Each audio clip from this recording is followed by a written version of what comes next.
To me. Usually when I think concept albums, I think proggy, crazy shit. I'm sure you do too, right? It's like that's usually where we get it from, and there's all this like and I wake up screaming, yes. Yeah, yeah, exactly.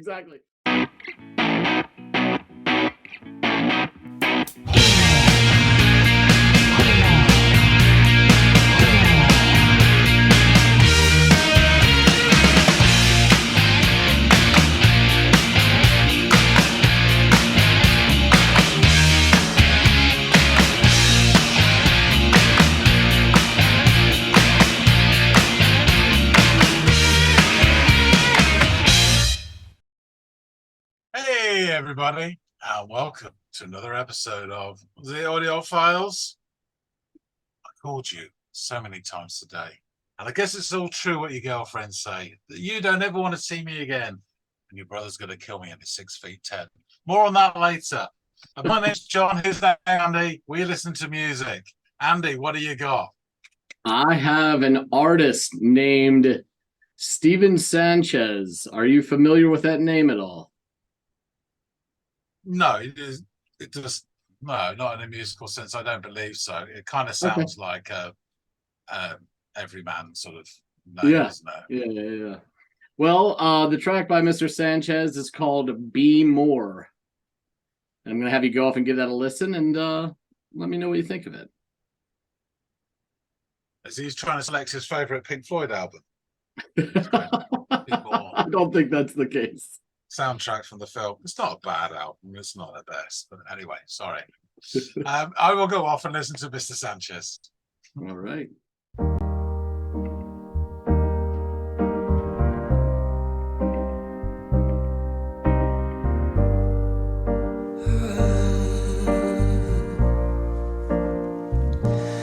It must be more than I need you,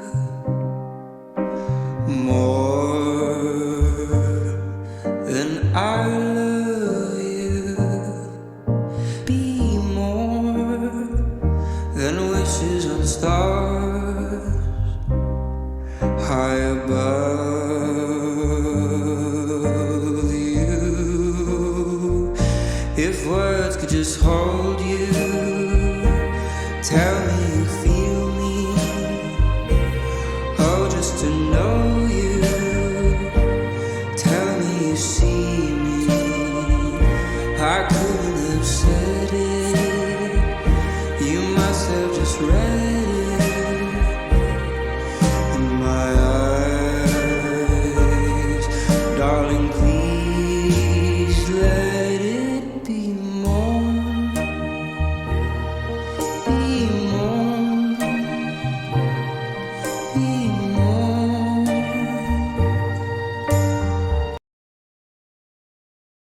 Okay, wow. This is interesting. This guy has got a really good voice. His tone is just beautiful. And he's got a vibrato in there as well. It's not Roy Orbison, no one is, but it's getting along those lines. It's just a little bit more breathy than Roy Orbison's, but it's still really good. He's just changing his inflection and his tone, soft, and then slightly dropped down a bit in his range. Really nice touches. Song starts off with that lovely piano, and okay, this is interesting. And then when the rest of the band orchestra kicks in, I'm liking the instrumentation. It feels like a 1950s song, that sort of ilk. I'm not so keen on the plink plonk, plink plonk. That gives it a level of this saccharine cheesiness. Sorry for mixing up my metaphors, but it does. I don't know. It just makes it that little bit more pastiche feel, which is a shame because the rest of it's quite cool. All right, let's see how it goes. must be more than I want you. Yeah, it's got all the elements like that. Dun dun dun dun dun dun. Do you know, it's kind of reminding me, it's not the same song, but it's almost, it feels like it's building and it's sort of starting to gain momentum. It's a bit like The Impossible Dream. I can't remember who did it originally. I only really know Sinatra's version, which is awesome. Yeah, but dun dun dun is another sort of element of that. This song of this type.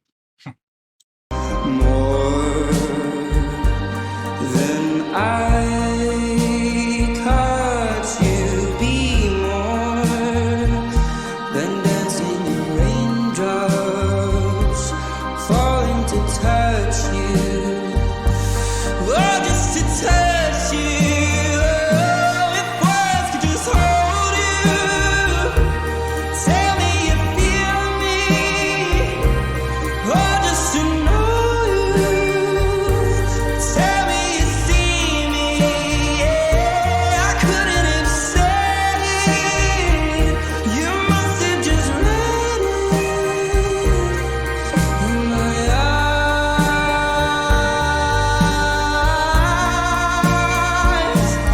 Let it be Really good. Vocals. Fantastic.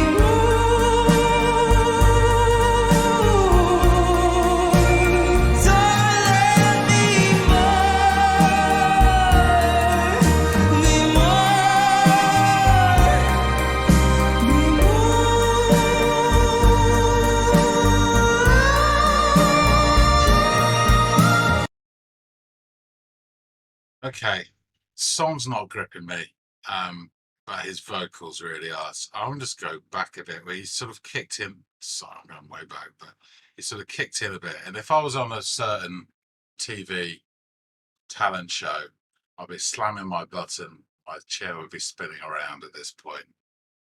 This is really good vocals.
I think I'd love to hear this with just him and the piano singing. I think it would have been awesome. The song's not. I guess you buy into it, you don't, you know. And I can imagine people listen to this and it hitting them and swooning over it and it meaning something to them. Didn't do that with me. That's not to say it wouldn't for other people. But his vocal delivery is just superb. Loads of control there. His falsetto is really nice as well. It's breathy, open throated at points. Really, really good. And I like old school stuff, you know. Love a bit of Sinatra and things like that. So yeah, this was a 3/4 of the way there. Brilliant song. Brilliant performance anyway. I'll have to find out. I don't know. I get the feel that this is modern rather than Andy stumbled over something from decades ago. Yeah. Well, I need to find out more. Let's get back to Andy. Okay, you've returned. And what say you about this track by, as you put it, Mr. Sanchez? So, it's kind of like a game of two halves, Brian, as they say. I would say first off, and I'll come back to this. Yeah, what an amazing voice, you know. Yeah. Really, really amazing. But on with the song. So I just have to say that first off, because it just hit me almost straight away. So it starts off with a very nice, beautiful piano. And then my notes actually say Mr. Sanchez starts singing. And immediately there's this 50s crooner vibe. Yeah. Even the sort of production of his voice gives you that feel, that sort of Bobby Darin kind of, you know, it's got that feel to it. But I just want to talk about the song first. So I have to say, musically, it didn't grab me. The instrumentation and the strings that sort of come in after the first few lines are really good. If not like a touch sort of generic, you know, it's kind of what you would expect, and there's nothing wrong with that. Don't get me wrong, I didn't dislike the song, it didn't grab me. Okay. What I did not like is the plink plonk at the end of each line. Na, na, na, na, plink plonk, na, na, na, na, plink plonk. That I found really annoying. And I'm sure you feel like you're there right now. What it did is it gave it a little bit of that sort of saccharine edge to it, like it was a, you know, sung in a malt shop or something. And maybe that's exactly what they're going for, but that kind of annoyed me. Just a personal thing, you know. Yeah, no, that's fair.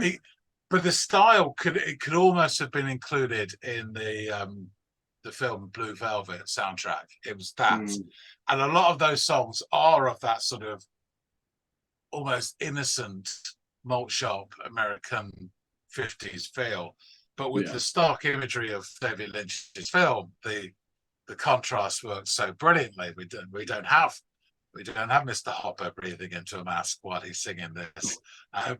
More's the pity, you know. The other touches in it, like the quicker pianos, you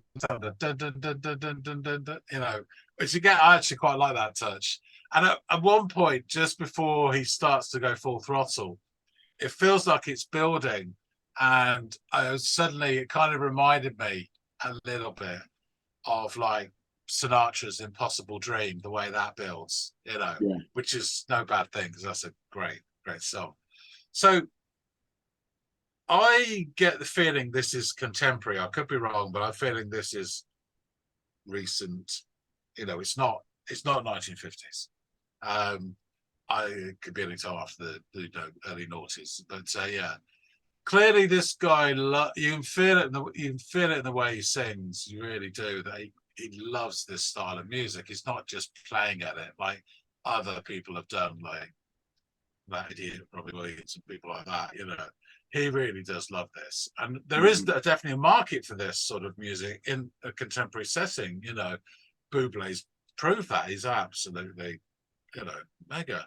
I just think it would be great. And this is not really for me to say, but I would think it'd be great if he has such a talent, if he could put some sort of contemporary relevance to it rather than being nostalgia and pastiche, you know, and there's nothing wrong in that. And if he just stuck doing these songs for his career, however, you know, I don't know, he may have already had like a 20-year career, but you know, it feels like it's a you know, a newish thing.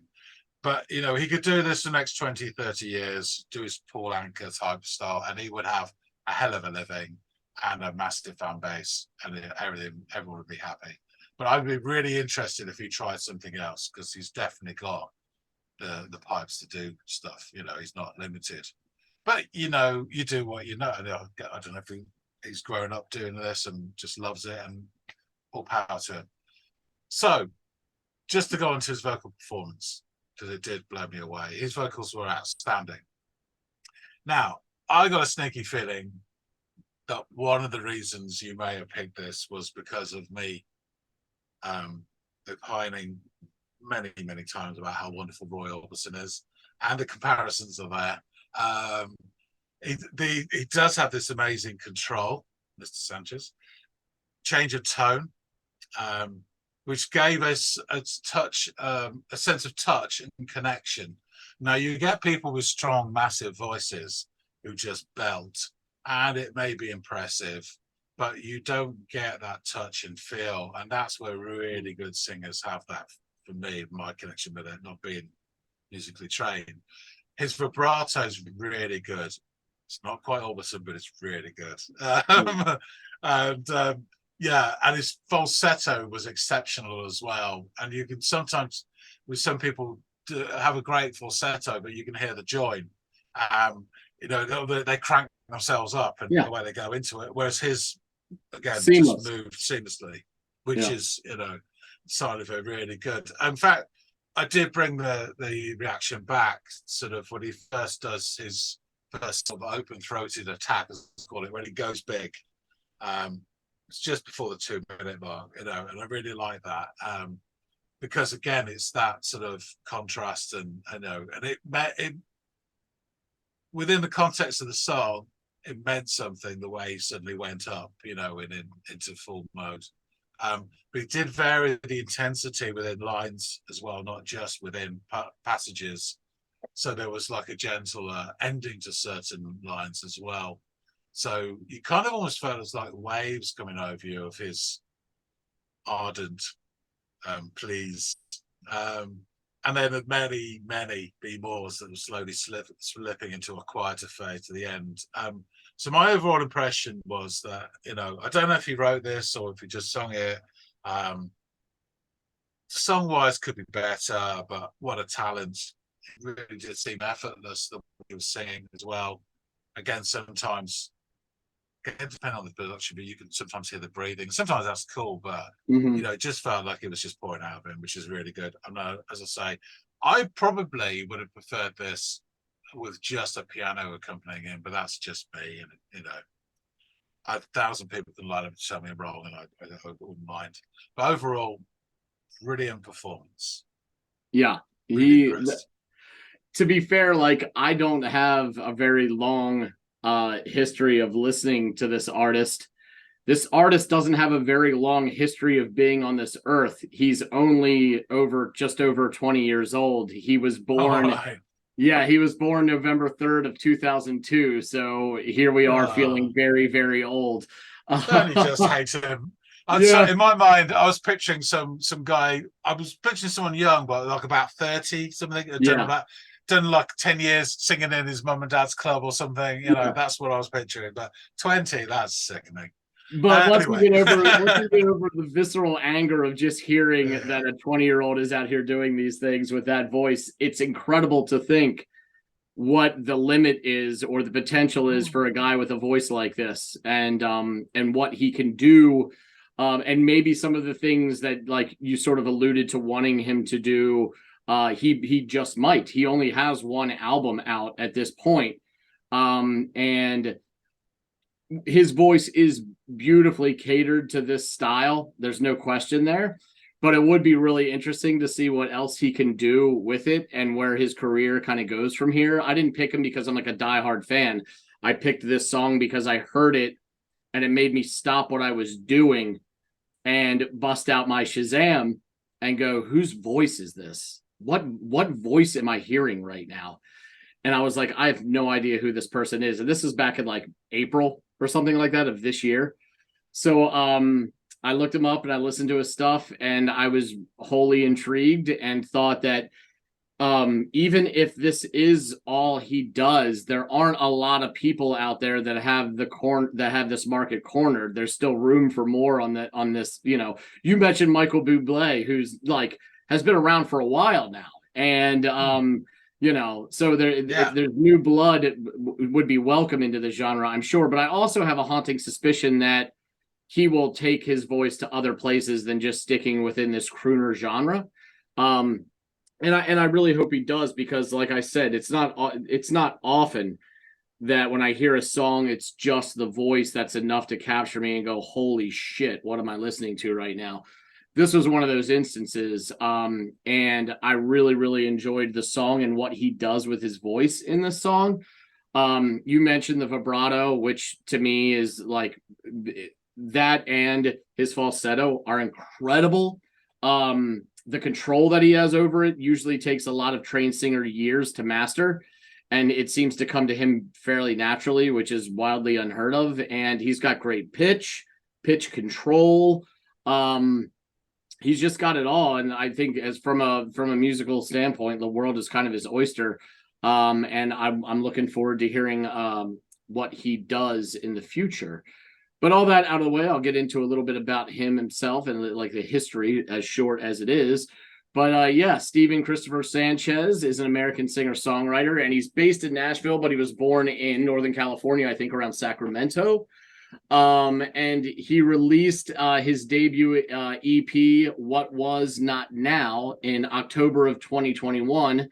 And on September 1st of that year, Sanchez released the single Until I Found You, which peaked at number 23 on the Billboard Top 100, number 8 in the Australian ARIA chart, and number 14 on the UK singles chart.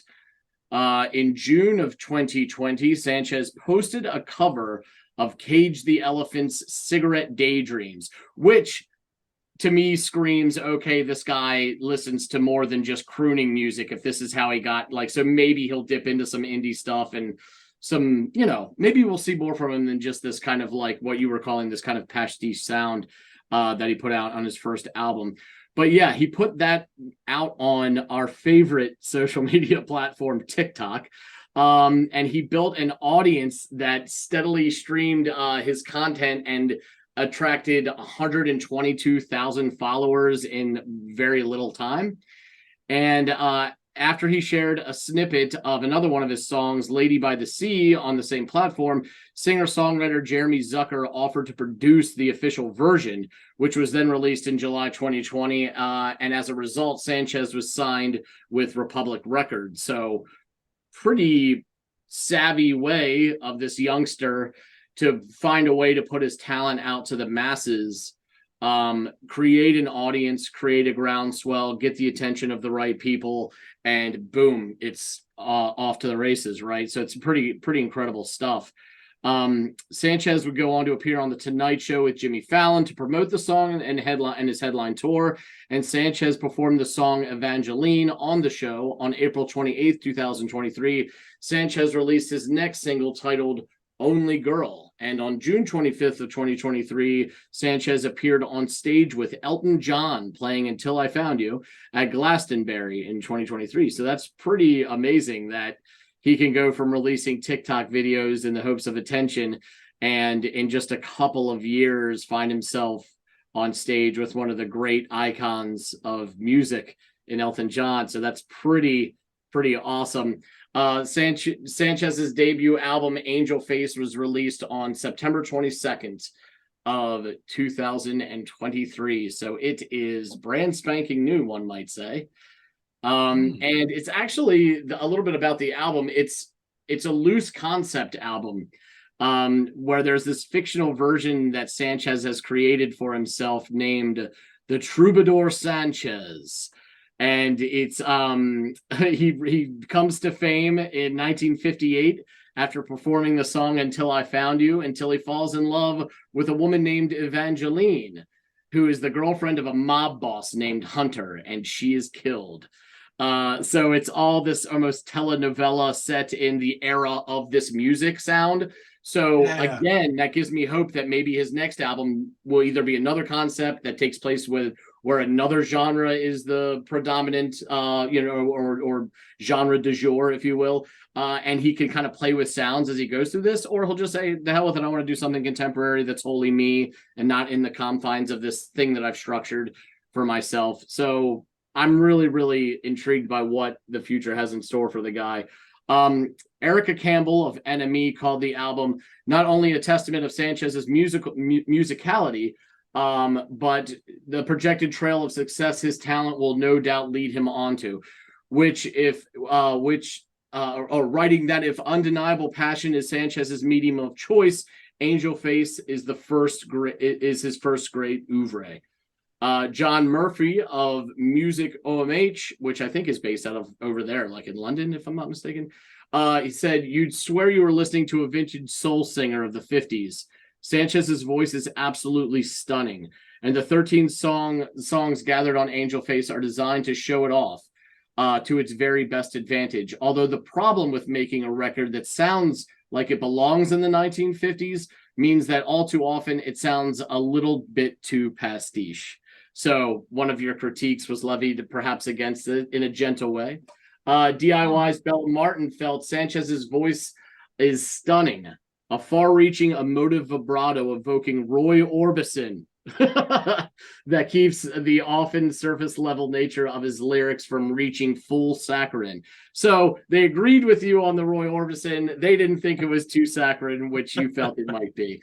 But all that said, these are all words and things that critics have gone on to say that you've kind of echoed in your first listen to, or at least touched on in your first listen, which I think is, a good observation, and one that I kind of made too when I first listened to this. Because my stepmom is a diehard Roy Orbison fan, to the point where my oldest stepbrother's name is Roy. So I grew up listening to a lot of Roy Orbison and have an immense reverence for his vocal talent.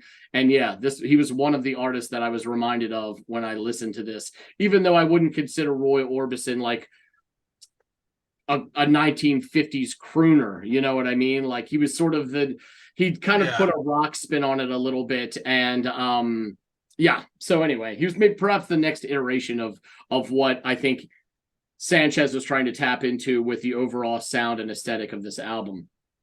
And to dig into the lyrics finally, which I think are pretty much cut and dry. This is obviously a love song. This whole album is kind of a telenovela about being in a love surrounded by salacious mob bosses and all this kind of interesting material. But yeah, it starts off with it must be more than I need you, more than I love you, be more than wishes on stars high above you. If words could just hold you, tell me you feel me, oh, just to know you, tell me you see me. I couldn't have it said. You must have just read it in my eyes, darling, please. Let it be more, be more, be more. It must be more than I want you, more than I caught you. Be more than dancing in raindrops, falling to touch you. Oh, just to touch you. Oh. If words could just hold you, tell me you feel me. Oh, just to know you, tell me you see me, yeah. I couldn't have said it. You must have just read it in my eyes. Let it be more, be more, be more. Darling, be more, be more, be more. If words could just hold you, tell me you feel me. Oh, just to know you. Tell me you see me. I couldn't have said it. You must have just read it in my eyes, darling, please. Let it be more. And it says, Be More plays a part in the album's larger love story arc between the characters of the troubadour Sanchez and Evangeline in 1964. So at this point in the album, their love has made it from 58 to 64. In the song, Troubadour Sanchez is heard desperately confessing his love for Evangeline. In each verse, he begs the question, what is more than I love you, more than I want you, more than I need you? It is a self-confession to her, saying, I want to be more than all of this to you. I want you to be more than all of this to me, Sanchez said via a TikTok video about the song. The song is sang from the perspective of the troubadour Sanchez directly to Evangeline. So yeah, that is the gist of the song. I think it's kind of funny that this kid essentially, right? And believe me, I'm not being like an old man here. When I was 20, I was very much a kid myself. I'm still about 35% kid at this point, but this kid is tapping into the sound that is so alien to him, and this, so it begs the question, what was he raised around, or like how did he gravitate toward this? Because I can assure you, even with the disparity between my age and Steven's removed and I being 20, I would never have thought or wanted probably to want to create. I didn't have the voice either, but to do this kind of sound, which I think is really interesting. I'd love to know why he picked this, and why he then, after saying this is what I want to do, to create this fictional story, to kind of loosely build this album around, and live within the confines thereof. Just intriguing to me. Usually when I think concept albums, I think proggy, crazy shit. I'm sure you do too, right? It's like that's usually where we get it from, and there's all this like. And I wake up screaming, yes. Yeah, yeah, exactly. There's all this musical tomfoolery going on, yet this seems fairly cut and dry. I mean, you may have just wanted a piano, but it's not like they threw the kitchen sink at you from an no. standpoint. Yeah. So it's cool, and I like it, and I'm really jonesing to hear what this guy and this voice do moving forward. So I'm gonna be watching out for more stuff from Mr. Sanchez. A couple of points from what you raised there. One, this I wonder if his parents worked in an old folks home. And you're running around listening to it. That's what I picture in my mind. Grandmother or something like that. Yeah, it's probably nothing like that at all. But that's what if you were going to do a film, that's how you show the first scene. But yeah, that sort of crooner music it came. I don't know if it came back in the States. It must have done, but over here, that music came back. That style, sort of, early mid noughties. You had that Paul Anka album, didn't you, which went massive, and a few others. And I was always really, I'd like Sinatra, like when I was in my early 20s as well. But yeah, I wouldn't have thought of forming a swing band. But concept albums wise, I'd like to see him do a twist on Troubadour and set his next one down at the docks where he's a stevedore. That would be cool. Yes, I'm instantly thinking to season 2 of The Wire whenever you mention that. There you go. And just for formality's sake, I forgot to say this at the start, but really, every time you mention Michael Bublé, you should use his real name, which is Mickey Bubbles. So yeah, that sounds about right. That sounds like his dock working nickname. Yeah, but he's a part-time stevedore. Yeah, exactly. Awesome. Well, man, thanks so much for giving this a listen. Your honest opinion of it. I mean, really, I wasn't looking for you to be like completely moved by the music or anything like that. I really just wanted you to hear this guy's voice and get your opinion on it and what you thought. And I think awesome. That resonated with you as well. So yeah, great voice. Guys out there in the listening audience, let us know what you thought of Mr. Sanchez, his voice, this song in particular. If it reminded you of anything, I'm sure that there's some throwbacks that it does. Or perhaps some of the contemporaries that John was kind of alluding to when the revival of this genre rolled around. If anybody wasn't mentioned in this video that deserves or draws a comparison to what you heard offered up by me today on the channel, feel free to like, share, and subscribe if you'd be so inclined. We're always looking to grow the channel. We can't do that without you guys, and we forever appreciate it. All that out of the way, John and I will see all y'all, and hopefully some more, on the next episode of the Audiophiles. See you later, guys.